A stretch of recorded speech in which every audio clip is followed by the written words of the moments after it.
You're on a couch in a dark living room. The light on your face keeps changing, and nothing is happening. You aren't watching this. You're standing guard over a decision a younger man made, because canceling it would prove he was wrong about you. $15 a month, that's the retainer. You pay it so you never have to read the verdict. Saturday night, 10:15 p.m. A living room lit entirely by a television nobody is watching. The streaming app is open on the home screen, and the trailer at the top of the carousel has played the same 4 seconds of score, reset, and started again. 3 times if he's counting. He's counting. In the next room, the dishwasher works through its rinse cycle. Under the floor, the furnace cuts in. Beside him, on the couch, the cushion still holds the shape of somebody who went upstairs at 9:30. Have you ever noticed how a notification can sit there glowing for 40 minutes while you do something adjacent to dealing with it? That was 10:15 exactly. The phone lit up on the arm of the couch. Bank alert, $15. Same merchant as last month, and the month before, and the month before that. He did not open the notification. He opened the app instead, which is, if you're being generous, a form of research. And if you're being accurate, it's a man who sat down to close a ticket and instead opened the catalog. He didn't come downstairs tonight. He stayed down. Everyone else went up at 9:30, and the entire scope of work for the remainder of the evening was to cancel it before he followed them. One account, one setting, one confirmation screen, an 11-second job on a good connection. The remote is in his right hand, thumb resting on the pad, not moving. The glass on the side table is sweating through the coaster, and the ice inside it collapses on itself with a small, wet crack, and he registers this. He shifts his weight, and the couch frame answers him. Overhead, footsteps cross a bedroom, pause, and stop. He waits for them to come back down. They don't.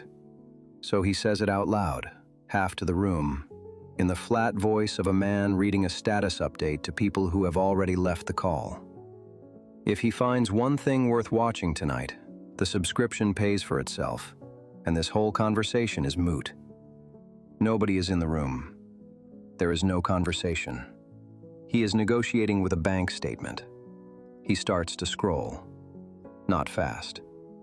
He reads a synopsis, reaches the end of it, and reads it again, because none of it stuck the first time. He checks a runtime, 2 hours, 18 minutes, and runs it against a 6:40 alarm and puts it back.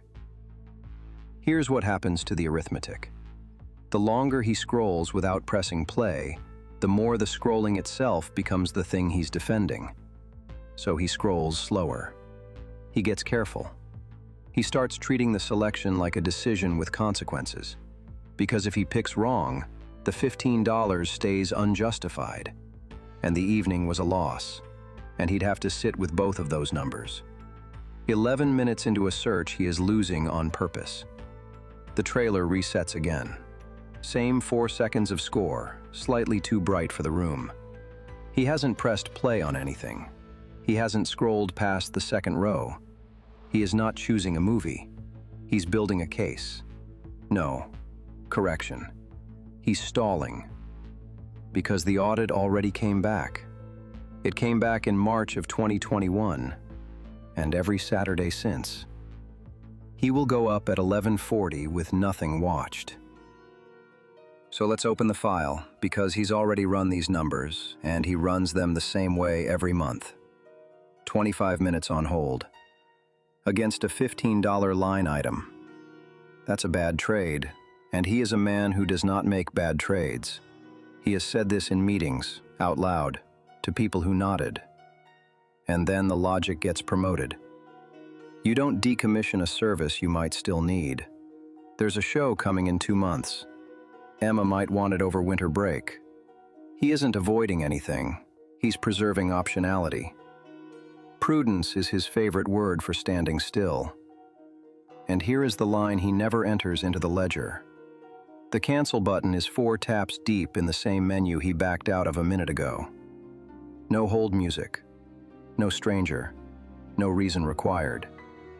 He models it as a phone call anyway, because a phone call has a cost he can point to, and 4 taps has nothing to hide behind but him. Now watch what the avoidance actually purchases. First, it buys 4 minutes he never has to survive. 4 minutes with somebody trained, professionally, not to accept the word no, who will ask him the reason he's leaving, and then wait, in silence, while he holds the answer out loud in his own voice. Minutes he invented. Minutes that exist nowhere but in his own forecast. That's still the cheap item. The real purchase is the receipt. As long as $15 leaves that account on the same date every month, whatever day that lands on, there is documentation. Third-party, time-stamped, verifiable. That he is still the kind of man who intends to have evenings. Taste. Hours that belong to him. Cancel it, and the evidence is deleted, and what's left in the log is the actual record. 52 Saturdays of a home screen. He didn't stay down here to cancel it. He stayed down here to be forgiven by it. He isn't paying for a streaming service. He's paying to keep the receipt for a life he never watched. At 10:31, he opens the account menu. There's a line at the top. Member since March 2021. He reads it, backs out, and adds a 3-hour documentary to his watch list. Cost already paid. Roughly $960. 180 of it in the last 12 months. Plus one Friday night promise he made to Lisa the same week he signed up, and has never once kept.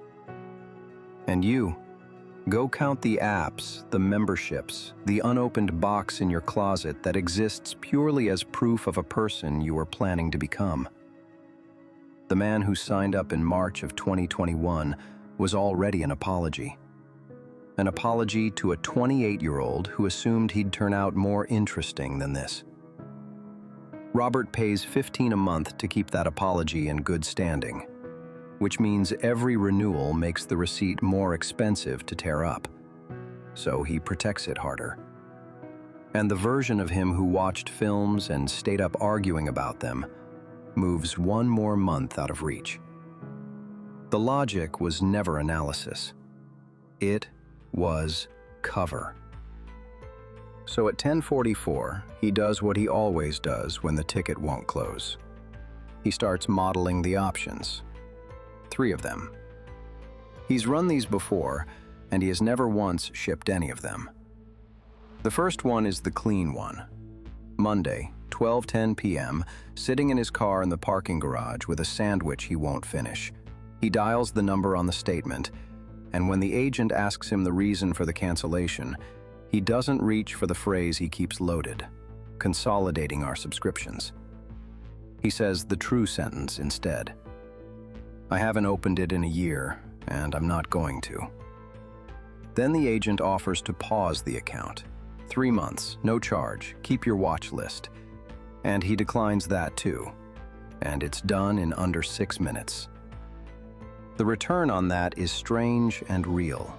The specific relief of having told the truth about himself to somebody with no stake whatsoever in protecting his self-image. A stranger in a headset in another time zone knows something accurate about him now. Nobody in his house does. But that call was never measuring the subscription. It's measuring what's left of a Saturday once the receipt is gone. And the invoice arrives 5 days later at 10:15 p.m., when there is nothing on the statement standing in for the life he meant to have. Just the couch, and the hours, and an honest count of them. The lie he'll reach for that night is that it was about the money. $15 tightened up the budget. Sensible. That story survives exactly until the second unclaimed Saturday. Who eats that cost is Robert, sitting in the first genuinely honest boredom he's felt in years. The kind that asks the question he retired a long time ago. What does he actually want to do with an evening?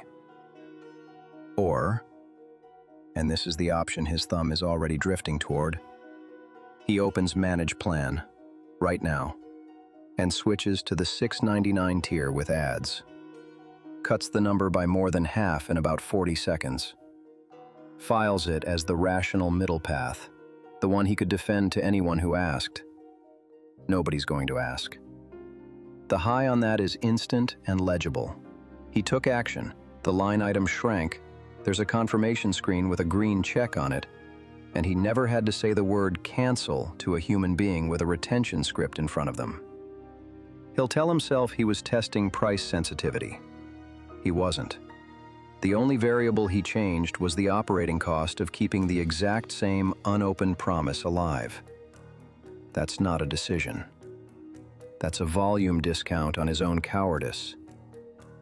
And the word he'll file it under is compromise. The same word he uses at work every time an outcome gets reached without anyone having to be told no. Compromise is what he calls it when the meeting ends, nothing was decided, and everybody thanks him for his time. The invoice on that one gets mailed to Robert 3 years out, holding a cheaper version of a service he still doesn't use, calling it good judgment. Or he keeps it, and he actually uses it. Recurring block on the family calendar, Fridays, 9 p.m. Tells Lisa about it at breakfast, so it's witnessed, so it has a stakeholder. Starts the 3-hour documentary sitting in his watch list, the one he added 20 minutes ago and hasn't opened. The payoff there is the cleanest math on the board. The sunk cost stops being sunk. The promise from March of 2021 comes back online, and for one night the receipt matches the life. Which is exactly why it's the one he won't run. Because it's the only audit that tests the man instead of the charge, and the results get recorded. Week 3 collapses. It collapses the first time a deployment runs long, and a deployment always runs long. And the failure moves out of the comfortable theoretical column, where he keeps everything, and onto a shared calendar where it has a date on it, and everyone can see it. The lie hidden in that one is the smallest and the worst. That his problem was scheduling. That a calendar invite can repair a man who no longer knows what he likes. And who pays is Lisa. 4th Friday, 9:04, downstairs with the TV on and the seat beside her empty. She won't mention it. Not once. That's the part he's counting on. The trailer resets again. 5th time he's let himself notice. He mutes it. The room goes to the dishwasher and the furnace and the ice. He picks up the phone, opens the dialer, looks at the empty field where a number would go, holds it there for a second and a half, and closes it. Then opens the weather app and reads tomorrow's high and the humidity, and the hourly breakdown for a day he already knows he'll spend indoors. He sets the phone down on the arm of the couch, weather still open, screen dimming. Beside him, the cushion still holds the shape of somebody who went up at 9:30, which was 82 minutes ago. And yes, he did the math. He presses cancel. He presses play. He presses neither. The audit is complete. The findings are conclusive. Nothing gets actioned. The receipt renews in 29 days. So, what are you still paying to keep alive?